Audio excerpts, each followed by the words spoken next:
L'histoire commence dans une cabane délabrée quelque part dans les épais forêts canadiennes. Une femme nommée June vit dans cette maison en bois avec ses jumeaux, Samuel et Nolan. Ils ont aussi un chien, Koda, qui les accompagne depuis longtemps.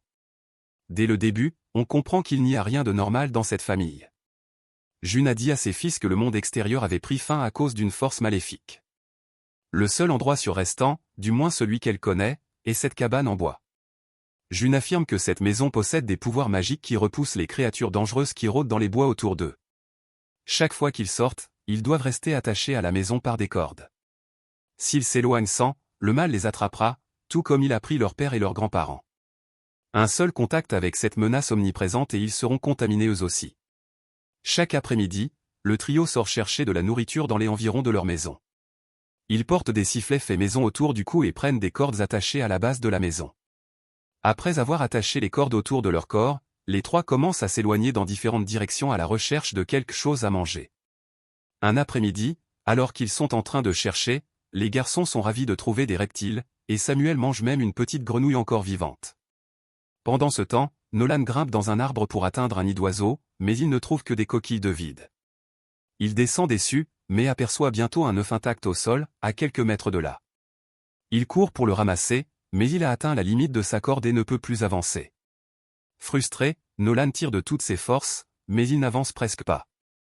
Lorsque son frère s'approche silencieusement, Nolan est vu en train de dénouer la corde. Samuel, furieux, menace de siffler pour alerter leur mère. Nolan jure qu'il n'avait pas l'intention de lâcher et qu'il voulait juste défaire le nœud pour atteindre l'œuf. Cependant, Samuel lui dit qu'il aurait dû appeler leur mère, car elle sait comment allonger la corde en ajoutant des morceaux supplémentaires. Il lui rappelle aussi que l'œuf pourrait être un piège tendu par le grand mal. Après cette brève dispute, les deux continuent à marcher dans la forêt, Samuel quelques pas devant.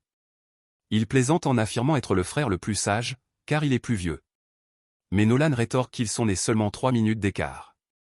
Les deux semblent de nouveau de bonne humeur lorsqu'un instant plus tard, Nolan entend la phrase « elle m'aime plus ». Il se fâche et demande immédiatement ce que son frère voulait dire par là. Samuel se retourne, l'air confus, et jure qu'il n'a rien dit. Mais un Nolan enragé ne peut retenir ses émotions et marche sur la corde de son frère. Malheureusement, Samuel trébuche plus que prévu et commence à dévaler une petite colline. Le choc est si fort que sa corde commence à se dénouer. Samuel finit par se retrouver coincé près d'une racine d'arbre et se fracture le pied. Réalisant la gravité de la situation, Nolan se met à souffler son sifflet d'urgence frénétiquement. June, en train de préparer leur dîner, entend ce bruit redouté et se précipite vers ses fils. Pendant ce temps, Nolan a déjà lâché sa corde pour rejoindre son frère. Leur mère arrive quelques secondes plus tard, mais elle atteint la limite de sa propre corde. Dès qu'elle la lâche pour rejoindre ses fils, une femme aux cheveux blancs émerge des buissons. June attrape rapidement ses garçons, les tire vers le haut et les attache tous les trois avec une corde.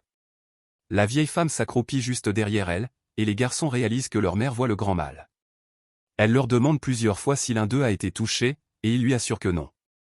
Mais quand Nolan lui demande ce qu'elle voit, June ne répond rien. Quelques instants plus tard, la famille retourne à la maison tout en restant attachée à la corde. June jette les garçons au sol dans leur salon et leur ordonne de dire une prière à haute voix. C'est la seule façon de vérifier s'ils ont été contaminés. Lorsque les garçons réussissent à le faire, June range le couteau et porte Samuel jusqu'au canapé. Elle soigne sa fracture du mieux qu'elle peut, mais Samuel veut savoir ce qu'elle a vu dans les bois. June répond alors qu'elle a vu la version maléfique de sa mère sortir de la racine d'arbre. Elle ajoute que le grand mal fait toujours de telles choses pour déstabiliser les gens. Cette nuit-là, elle cuisine les reptiles que les trois ont chassés plus tôt. L'assiette de June est presque vide, et malgré cela, la nourriture à peine suffisante pour être partagée entre les deux garçons. Pendant qu'ils mangent avec appétit, elle commence à raconter un autre incident survenu il y a longtemps. June dit que le grand mal est apparu sous la forme d'une petite fille en détresse, à quelques mètres seulement du rayon de la corde. La fille était piégée d'un pied et pleurait, suppliant quelqu'un de l'aider. Chaque jour, June revenait au même endroit, et la petite fille était toujours là, s'affaiblissant à chaque fois. June ne révèle pas ce qui est arrivé à la fille, mais dit que l'incident était un piège du grand mal pour l'abaisser. Le lendemain, les garçons passent une nouvelle étape de purification. Un par un, ils sont enfermés dans le sous-sol, chargés de laisser leur imagination s'envoler. Nolan passe une heure là-bas et dit avoir vu la maison engloutie par l'obscurité, avec la famille à l'intérieur. Ce n'est que lorsqu'il se concentre sur l'amour de sa mère qu'il sent l'obscurité se retirer. June lui demande alors de regarder autour de lui et d'être reconnaissant pour tout ce qu'il a. La nuit, Nolan demande à son frère s'il a vu quelque chose dans la forêt lorsque la corde s'est détachée. Cela n'est jamais arrivé auparavant, et c'est un peu étrange qu'aucun d'eux n'ait vu quoi que ce soit de remottement effrayant. Samuel répond qu'ils ont simplement eu de la chance, et c'est pour cela que le grand mal n'a pas pu les attraper. Mais ensuite, Nolan soulève un sujet sensible, les morts de leur père et de leurs grands-parents. Tout le monde a été contaminé par le grand mal à un moment donné, et June a dû les sacrifier pour protéger ses enfants. Nolan se demande ce qu'elle aurait fait si l'un d'eux avait été touché pendant la chasse. Mais Samuel n'aime pas ce genre de conversation et dit que leur mère ne leur a jamais menti. Pendant ce temps, June est sur le porche en train d'aiguiser un couteau lorsqu'elle entend la voix d'un homme l'appeler par son nom. C'est le fantôme de son mari qui commence à la provoquer. Il l'accuse de s'être enfui de lui et d'avoir menti aux enfants sur la fin de leur mariage. Le mari continue avec ses provocations, mais il est évident qu'il ne peut pas entrer dans la maison. Il garantit alors que tôt ou tard, elle finira par lâcher les garçons. Quand elle le fera, le grand mal la retournera contre ses propres enfants. Plus tard, Nolan aide sa mère dans le jardin lorsqu'elle remarque son regard curieux. Elle lui demande si tout va bien, et le garçon saisit cette occasion pour poser une question. Il se demande s'il est possible qu'il y ait d'autres maisons sûres comme la leur. Il dit qu'il serait heureux de savoir qu'ils ne sont pas seuls, mais leur mère nie catégoriquement cette possibilité. Seuls 3 restent dans le monde entier, et cela doit suffire. Au fil des semaines, la situation de la famille se détériore lorsqu'un hiver rigoureux chasse les animaux de la forêt. L'approvisionnement en nourriture diminue et leurs repas deviennent de plus en plus petits chaque jour. L'une des rares choses qui maintient leur esprit vivant est un vieux tourne-disque à manivelle.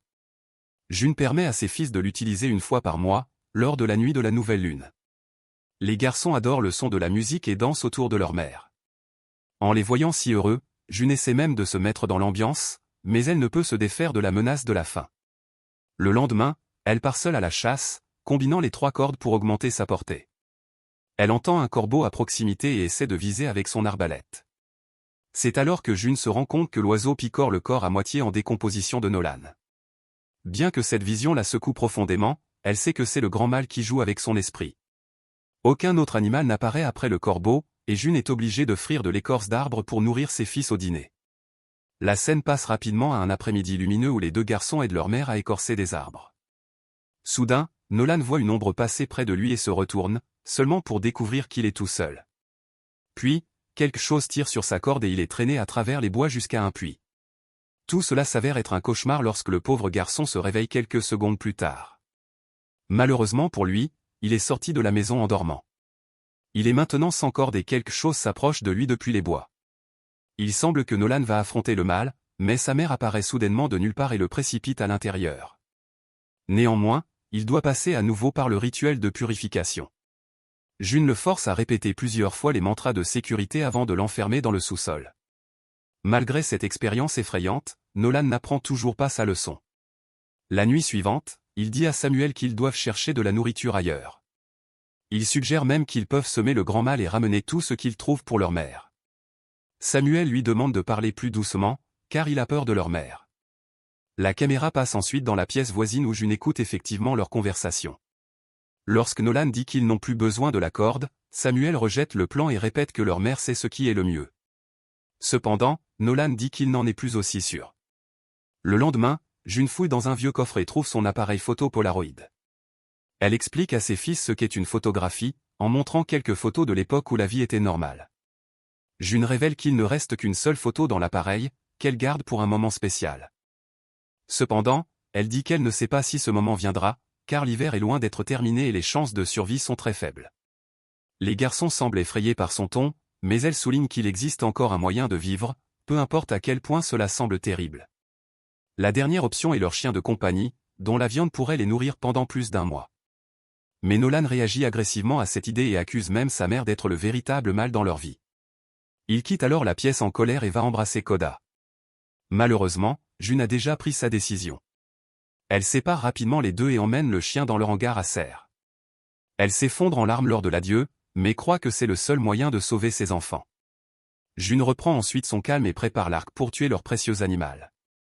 Mais à ce moment-là, Nolan apparaît avec une machette et déclare que le grand mal n'existe que dans l'imagination de sa mère. Il coupe alors sa corde et ferme la porte du hangar, l'empêchant de revenir à l'intérieur de la maison. June commence à frapper à la porte, suppliant le garçon de l'ouvrir, mais il est convaincu que rien ne lui arrivera. Soudain, Samuel arrive et les deux frères commencent à se battre, tandis que June tente de s'échapper en brisant une fenêtre. Elle est désespérée et crie qu'elle ne leur a pas tout dit.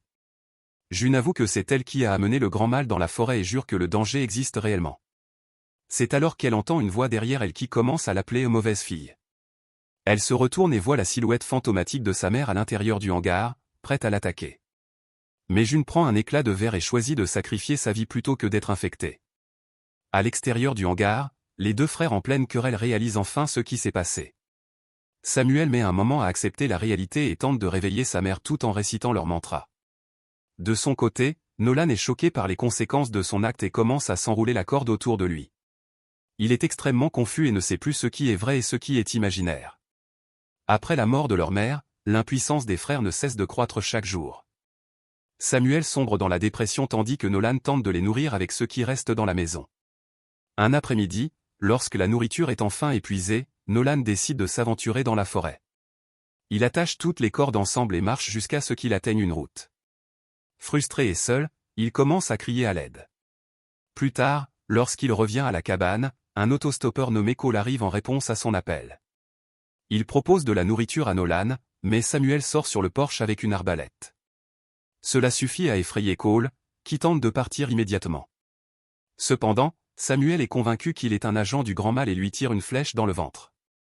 Nolan refuse d'écouter son frère et court après le Cole blessé. Il trouve l'inconnu en train de se vider de son sang près d'un arbre et appelle les urgences. Nolan prend ensuite le sac de Cole et le ramène chez lui. Bien que Samuel soit en colère contre Nolan pour avoir désobéi aux règles, il mange et retrouve sa force. Quelques nuits plus tard, Samuel est dehors lorsqu'il voit le fantôme de sa mère dans le hangar. Avant qu'il ne puisse enquêter, une jeune fille apparaît des bois. Elle prétend être la fille de Cole et dit qu'elle attendait qu'il revienne. Samuel essaie de dire qu'il n'a vu personne récemment, mais la fille reconnaît la lampe de poche de son père, qu'il tient actuellement. Samuel, nerveux, tente de s'expliquer, mais la fille court dans les bois en criant à l'aide. Il la poursuit, mais se retrouve vite avec la corde emmêlée dans les arbres. Le pauvre garçon ne se rend pas compte qu'il est tombé directement dans le piège du grand mal. La fille qu'il poursuivait se transforme en une créature semblable à une araignée et l'infecte immédiatement. Quelques instants plus tard, Nolan retrouve son frère et le traîne à l'intérieur de la maison. Samuel, désormais corrompu par le mal, enferme Nolan dans le grenier et met le feu à la maison. Il sort ensuite et regarde la cabane lentement brûler en cendres. Heureusement, Nolan parvient à s'échapper de la pièce et fait face au mal, qui a pris l'apparence de June. Il tente de le provoquer et de l'infecter aussi, mais Nolan attire le grand mal dans la cave et le verrouille de l'intérieur. Il se saisit du mal et projette son amour pour sa mère envers lui. Cela fait apparaître la véritable forme du mal, qui se révèle être un monstre ressemblant à un lézard écailleux. Il enlace alors Nolan avant de disparaître à jamais. Plus tard, les pompiers arrivent sur les ruines de la maison et retrouvent Nolan vivant sous la cave. Samuel est également retrouvé, tandis que Koda peut être vu courant sur la route. Le film se termine alors que les frères sont emmenés en hélicoptère à un hôpital voisin. Nolan crie qu'ils sont enfin libres, tandis que Samuel murmure doucement elle m'aime plus.